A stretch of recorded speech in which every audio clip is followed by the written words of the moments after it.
Part 2, Gatekeeping in Subgenres.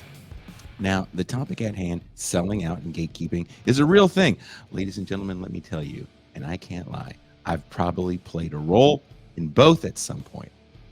Reading our guest's latest piece in Louder about the backlash to Sleep Token's latest release took me straight back to 1991. Metallica had just followed up their thrash opus and Justice for All with the self-titled Black Album, a record that would rocket them to a level of success nobody saw coming. Gone were the 7-minute riff-tacular epics. In their place, shorter, punchier, dare I say, radio-friendly songs. Suddenly, Metallica wasn't just for the alienated outsider anymore. They were jock rock. When the video for Enter Sandman hit MTV on regular rotation, no less, it was clear this wasn't the Metallica I once revered.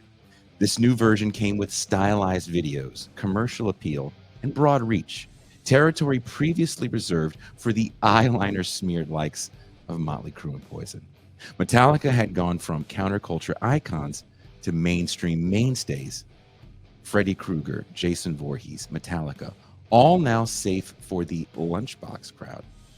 Looking back, it's wild to think how commercially viable thrash metal became in the 90s. Anthrax showed up on Married with Children. Dave Mustaine was an MTV correspondent at the 1992 Democratic National Convention. The Fringe had gone front and center. Thrash, once the battle cry of burnouts and misfits, was finally being taken seriously and selling millions of records.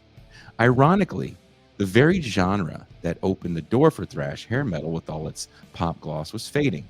And yet the thrash titans like Metallica, Slayer, Megadeth, and Anthrax are still here, still touring, still recording. Meanwhile, many of their pop metal contemporaries are either gone, out of music entirely, or stuck on the B-market nostalgia circuit. But here's the thing. Hating on the success of a once fringe artist is not exclusive to metal.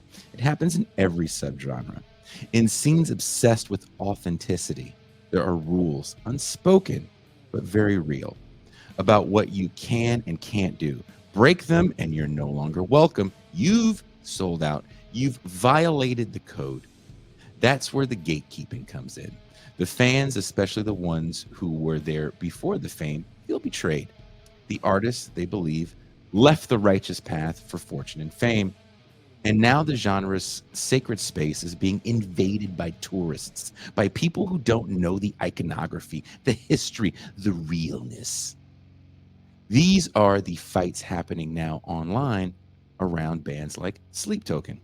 Our guest today has been at the heart of this conversation. In his recent article, he wrote, "My Twitter feed reads like a revolt against Sleep Token. The most common refrain is some version of, 'This band should not be allowed to be called metal anymore.' Pitchfork called the album a vacant wasteland where joy, excitement, and intrigue go to die. YouTube's Anthony Fantano labeled it annoying music, bland, boring, uninspired. This isn't critique. This is antipathy, revulsion, wholesale rejection. But the subtext gives away the game. Sleep Token's crime isn't their artistic choices. It's the audacity to become the most popular rock act on earth with those choices." Unquote. So today we're diving deep into what it means to sell out, what it means to gatekeep, and whether one still matters in the era of algorithm-driven music culture.